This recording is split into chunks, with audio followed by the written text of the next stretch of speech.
Hi everybody, welcome back to Marie's Kitchen. I'm so glad you're here. Today we are making omelets, and even if you are a seasoned omelet maker, I hope you'll stick around. This is a new and improved method that I came up with, and it is so quick and easy. And then of course, if you've never made an omelet, this is a great time to learn. I'll walk you through step by step, and if you have any questions, you can email me, marie@marieseva.com, or just leave a comment below. I always love to hear from viewers. All right, let's get started. Okay, first step, what kind of omelet are we gonna make? This is, of course, up to you. I would love to hear your favorite combinations. My favorite is mushroom, spinach, and cheese, either Gouda or Swiss. So that's what we're making today, but you can apply the same method to, if you have some ham or bacon or sausage or bell peppers, onions, whatever you like, you can swap that in and use the same method. So the first thing we'll do is just crack our eggs in a bowl. And the reason I do that instead of in the pan is really two reasons. The first is you don't want to get shell in the pan. And second, it's a little bit harder to whisk the eggs when they're already in the pan. You can damage the bottom of your pan, or if you already have the fire on, the eggs will start cooking and they don't get mixed up very well. So best to do it in a bowl, although it does involve one other thing to clean. I think it's worth it in this case. So I'm gonna make a 3-egg omelet. Sometimes my husband does a 5-egg omelet, which is a little excessive. But I just think omelets are so great for either breakfast, brunch, lunch, even dinner if you don't have anything else. Okay, we'll just give this a whisk with a fork. And basically, you just want your whites mixed in with your yolks, so that when you put it in the pan, you have a nice yellow color mixture rather than white and yellow.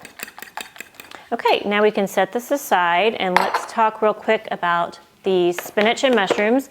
For the spinach, I've got some baby spinach here. I like to keep some baby spinach in the refrigerator. It's great for salads, omelets, or side dishes. And when you do get a container of baby spinach like this, when you come home, what you can do is put a paper towel here on top, and that'll absorb some of the moisture, and your greens will last a lot longer. So do that, and then just pop the top right back on. Now, of course, the big joke with spinach is that you can have a huge amount like this and it shrinks down to practically nothing. So get a good handful. This is probably a good amount for one omelet because it'll shrink down. And what you can do is, if you see some big stems on there, just pop those off. They're not quite as appetizing. They'll soften when you cook them, but I like to pick off some of the bigger ones.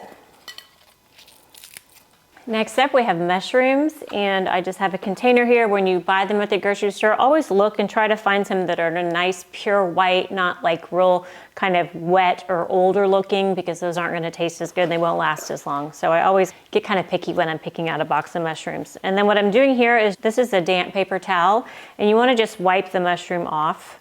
If you dunk these under the water, they're gonna absorb a lot of water and be harder to brown, and they'll just really have a lot of liquid in them and won't be as good in the omelet or on salads or however you use them. So try this damp paper towel method to wipe your mushrooms. We'll use, let's say 4 mushrooms. And mushrooms are all the rage right now. There we go. Now we'll cut these up. You can trim the end off there, and then just cut the mushroom into some slices. And of course, in a pinch, you can also buy the mushrooms already sliced. Those don't keep quite as well, but they are a great shortcut, and I do use them often. Mushrooms. Let's talk about the pan real quick. For the pan I'm using, this is a GreenPan. It's a non-stick pan that doesn't have any of the chemicals that you don't want in it. It's also really pretty, isn't it? Love that purple color with the gold handle. And then you are gonna need also a lid for this. It doesn't have to be a lid that goes with the pan, just something that fits. All right, let's head over to the stove. Now I'm gonna turn my pan on to about medium high heat. First thing we're gonna do is cook the mushrooms. You always want to cook your filling first, whether you're doing onions or bell peppers, mushrooms, spinach, you always want to cook your filling first. So start with that by putting a little olive oil in the pan, and then we'll add our mushrooms to that. And this is a great thing to do ahead. I'm always looking for make ahead ideas. If you want to do this on the weekend, you can cook some bell peppers, some onions, mushrooms, and have those ready to throw in an omelet. Now with mushrooms, when you're cooking them, you don't want to add salt in the beginning. If you do, it'll cause them to release water, which prevents them from browning. It'll then kind of steam your mushrooms. So hold off on the salt until we've got a nice brown color on them. Okay, so you can hear the mushrooms are starting to kind of sear on the bottom side, so they're going to be getting brown. You can see, so we'll give those a little toss. See that nice color on there? That's color and flavor. With the nonstick pan, you do want to use a rubber spatula rather than metal. The metal can scratch the surface and damage it, so always use a rubber spatula. At this point, I will add a little bit of salt. Just do a little pepper.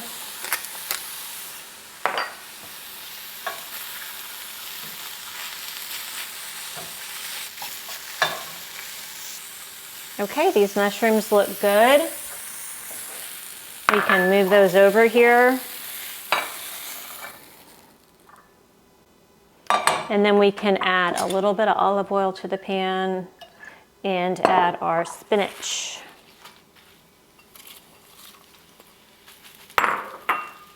Now this will cook in about 1 to 2 minutes. You just want to wilt it. So I am going to turn the heat down to about medium, low. Just a little bit of heat on there will wilt the spinach really quick.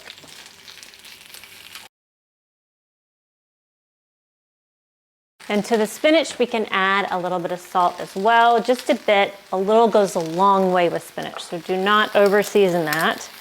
A little pepper, and that looks good.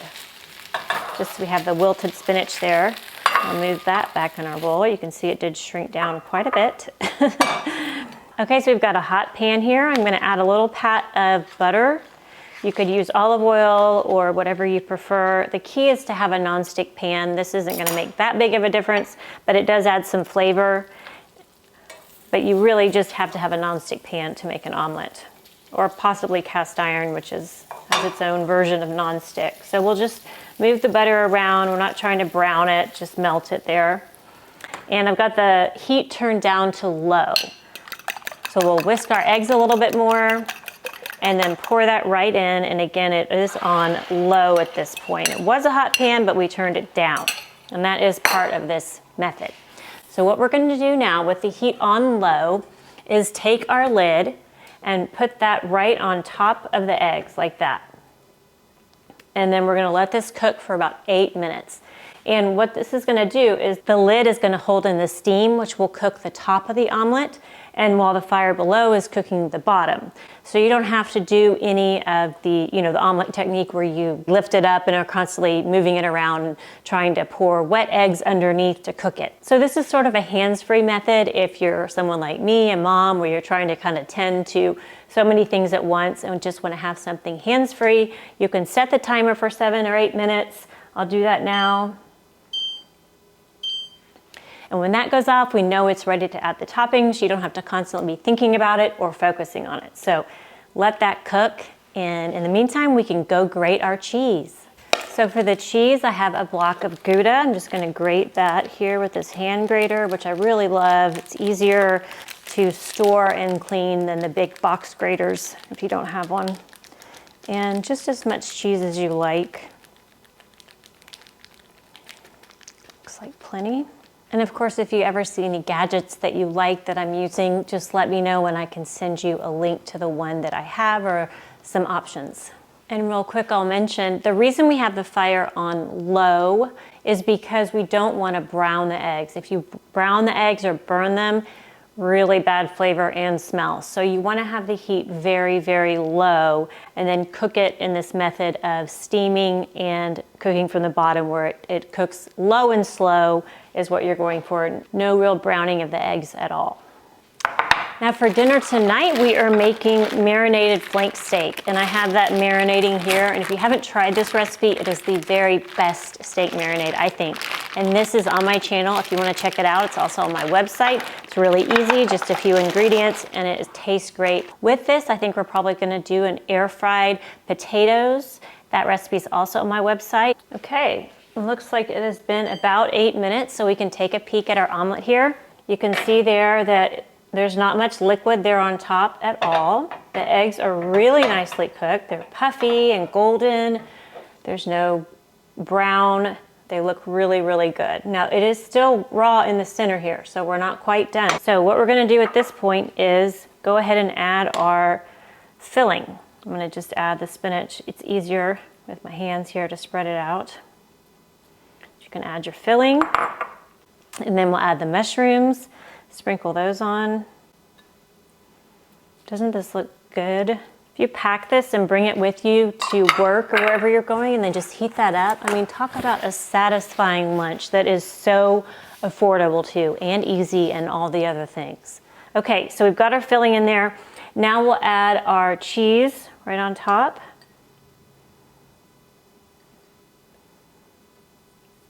And now to fold the omelet, it may break, don't worry, but because we're using this nonstick pan, it comes up real easy like this. So what we're gonna do is just take this spatula and just fold that over as best we can. And it didn't even break there. Now we're just gonna kind of press it down. Oh my gosh, so good. You can see it's got just really great color, and then over here we've got our cooked filling, and the cheese is melting while we finish cooking the rest of the omelet inside. That little bit of raw egg that was in there, that's gonna cook in the probably 2 more minutes that we leave it on here. And that is almost done. You can even put the lid back on if you want, just to kind of keep it all warm and make sure everything gets cooked and melted, and then that's ready to serve. Oh, I did forget to season my eggs, but no big deal. We seasoned the filling. We can put some salt on top, a little pepper on top. There we go. Normally you should season the eggs in the bowl. I forgot to do that. Okay, the omelet is done. Over here, if you take a look at that up close, it just looks so good. You've got that melted cheese, all the delicious toppings inside, and it's cooked really, really well. It's beautiful.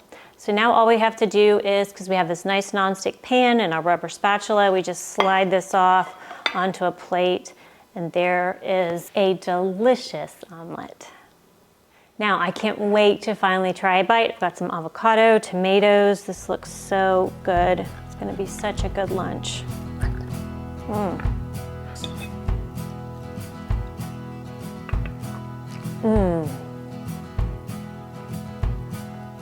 Delicious. It is so, so good. So much good flavor. It's so nicely cooked. It was so easy. I love it. Can't wait for you to try this one. Thanks so much for joining us on Marie's Kitchen. Today we made this easy and delicious omelet with mushroom, spinach, and cheese in this new, really easy, hands-free method. I hope you get to try it. If you do, let me know in the comments. I do read all your comments and I try to respond to all of them. I'm a little behind. But same with emails. If you want to email me, let me know if you try this method or if you think you might. I would love to hear from you. It's marie@mariesaba.com. Again, I read all of those personally and try to respond to all of them, but I am getting a little behind, so thank you for your patience. If you like this show, be sure to give us a thumbs up. It means so much to me and also to YouTube. And if you haven't yet, be sure to subscribe and hit the bell button for notifications. I've got lots more videos coming up with easy recipes just like this, and I don't want you to miss any of them. For this recipe and more, head over to my website, mariesaba.com. There you can go and print out this recipe and all my recipes, and if you like, put them in a notebook and make your very own Marie's Kitchen cookbook for free. My goal is to give you some really easy recipes that turn out great every time so you can build some confidence in the kitchen and feel really inspired to share good food with people that you love. From my kitchen to yours, thank you.